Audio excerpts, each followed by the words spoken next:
আল্লাহর কাছে সবচাইতে প্রিয় আমল হচ্ছে ওইটা যেটা বান্দা রেগুলার ডেইলি বেসিসে করে, রেগুলার করে, যদিও পরিমাণে কম কিন্তু নিয়মিত করে, এটা আল্লাহর কাছে বেশি প্রিয়। তাই যে সমস্ত নফল ইবাদতগুলোর মধ্য দিয়ে আমরা আল্লাহ তাআলার প্রিয় হব, আমরা যেন এগুলো রেগুলার করি ইনশাআল্লাহ। বলেন সবাই। আমরা যেন লম্বা সেজদা দেই, সেজদায় যেন আল্লাহর কাছে আমরা চাই, দোয়া করি। আমরা যেন বেশি বেশি আল্লাহর কোরআনকে তেলাওয়াত করি। আমরা যেন তাহাজ্জুদের সালাত পড়ি। আমরা যেন কায়মন বাক্যে চোখের পানি বিসর্জন দিয়ে আল্লাহর কাছে দোয়া করি।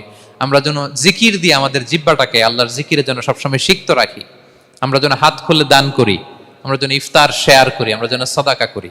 তাহলে আমরা আল্লাহ তাআলার প্রিয় হতে পারবো। কাছে আসার যে গল্প কোরআন শুনিয়েছে, আল্লাহ তাআলার কাছে আমরা আসতে পারবো, তার নৈকট্যপ্রাপ্ত বান্দাদের অন্তর্ভুক্ত আমরা হতে পারবো। আল্লাহ তাআলা আমাদের সবাইকে তার প্রিয় ভাজন বান্দাদের তালিকায় অন্তর্ভুক্ত করে নেক। আমরা সবাই পড়ি আমিন।